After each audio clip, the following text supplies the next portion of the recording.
Bonjour à tous mes amis, j'espère que vous allez bien, c'est Clément Terreur, et aujourd'hui on se retrouve pour une nouvelle explication complète de Creepypasta. Ça fait un longtemps que j'en avais pas fait une. Aujourd'hui je n'ai pas écrit de script, mais parce que dans les explications complètes de Creepypasta, j'ai pas besoin d'écrire de script, vu que je dois lire l'histoire en fait tout simplement, et donner mon avis. Je vous rappelle, une Creepypasta est une histoire fausse, c'est juste pour vous divertir, mais celle-là, Beautiful Organs, ne cherchez déjà pas ça sur internet, vous allez tomber sur des photos dégueulasses. De deux, celle-là elle est... Waouh, elle est spéciale, je vous le préviens. Donc, Beautiful Organs, c'est une creepypasta qui se centre sur une émission de télé assez bizarre, vous pouvez le voir sur le texte.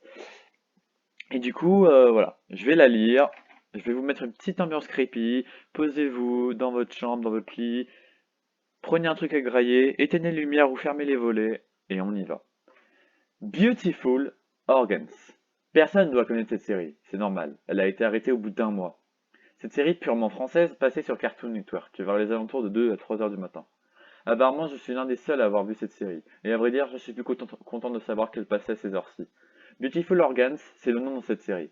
Si je devais la décrire, je dirais exactement, c'est une série malsaine à souhait. Il n'y a aucune histoire, c'est juste de la boucherie à l'état pur. Cette série mettait en scène des humains, enfin humains, des choses qui mangeaient des organes. Tous les épisodes se basaient sur ça. C'est vraiment dégueulasse. Je n'ai jamais compris pourquoi il n'y a aucune histoire ou gag. Quand je regardais cette émission, ça me mettait mal à l'aise. Les sons des personnages étaient horribles. Des fois, on aurait dit des chiens qui mangeaient de la chair. Des fois, on aurait dit des choses non animales qui mangeaient. J'ai quand même réussi à garder une photo de ce truc. Je savais déjà que elle n'allait pas faire long feu sur Cartoon Network, même si elle passait à cette heure-ci. Horrible, n'est-ce pas? Habituellement, les épisodes ressemblaient tous à ça. On y voit des choses dans une maison très inquiétante. Ils mangent des organes pendant tout l'épisode, qui dure une dizaine de minutes. On peut voir ça et mêler avec les horribles bruits. Ce truc devenait insupportable à regarder et pourtant, je regardais. Quelques mois après son arrêt, j'ai revu passer sur une chaîne belge, que je me souviens plus du nom. Cette fois, elle passait vers les 20 heures, donc elle a été vue par plus de monde. Sur le site de la chaîne, beaucoup se sont plaints de cette émission, en demandant d'arrêter de la diffuser malgré tout. Elle resta. Moi, je fais une autre photo de cette série, qui a été bannie du site parce que c'est dégueulasse. Après, je n'ai plus jamais entendu parler de ce truc. Toutes les traces de cette chose, même sur internet, ont été effacées. Mais je n'ai pas pu m'empêcher d'en parler aux autres personnes qui avaient vu cette chose. Certains disaient qu'ils avaient vomi en regardant, d'autres disaient qu'ils avaient eu des envies de suicide. Cette série est restée dans la mémoire de plusieurs personnes, mais malheureusement elle resta méconnue. J'espère vraiment qu'elle ne passe plus sur aucune chaîne. Concernant le créateur de la série, je ne peux rien vous dire, son nom n'a jamais été cité. Je regarde à un mot au cas où. Aux dernières nouvelles, des gosses ont évoqué certaines choses assez étranges. Pendant qu'ils s'endormaient devant Bonne Nuit TJ, une chose est apparue pendant une demi-seconde. Les enfants ont décrit exactement la même chose, des choses rouges bizarres qui mangeaient de la viande. Je crois que cette émission n'a pas fini de faire parler d'elle. J'ai donc voulu le voir par moi-même. Vers les 1 heure du matin, je regardais TJ.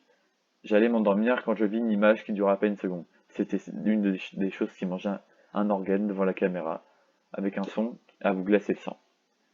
Suite à quoi, le Bonne Nuit TJ a repris normalement. Et apparemment, j'étais le seul à l'avoir vu. Tant mieux. Pourtant, plusieurs personnes qui travaillaient à TJ sont formelles. Ils n'ont jamais diffusé cette série. Qui a pu la mettre sur TJ? Le créateur voulait encore s'amuser un petit peu? Personne ne le sait. On n'a pas voulu chercher à comprendre. Quelques mois après, on annonçait un suicide dans les journaux. C'était le créateur de la série. Il avait sauté du 6e étage de son appartement, victime de folie furieuse. Sur une table de sa maison, il y avait une note. Je n'ai pas pu terminer la saison 2 à temps. Les bêtes sont en colère. Voilà, voilà, c'est pour ce qu'on est de la creepypasta de Beautiful Organ. Voilà mon avis. Évidemment, c'est une creepypasta, donc il n'y a jamais eu de d'émission euh, Beautiful Organ avec des choses bizarres qui mangeaient des organes à 2 ou 3 heures du matin sur Nickelodeon ou Chiji. Mais il y a quelque chose que j'aime bien dans ce creepypasta. C'est la perversion de produits culturels. C'est-à-dire qu'en fait, vous prenez par exemple une chaîne de télé, donc là Nickelodeon et Cartoon Network, et vous dites qu'il y a des émissions bizarres, des choses étranges. Donc ça peut marcher, tout peut marcher en fait. C'est euh, c'est incroyable. Creepypasta, je l'aime particulièrement. Bon, normalement il y a des images du truc, mais c'est dégueulasse, donc je ne les montre pas. Même si je suis pas monétisé, je m'en bats les couilles. Je envie de me faire strike ma vidéo. Et ce que j'aime bien avec ces creepypasta, c'est un peu l'ambiance. Elle est assez courte, mais c'est quand même bizarre, tu vois. Après, ce qui est bizarre dans ce creepypasta, c'est toujours les émissions de télé, ça marche pas trop, parce que chaque fois, c'est on retrouve jamais l'émission et c'est vraiment simple, tu vois, ça laisse pas planer le doute.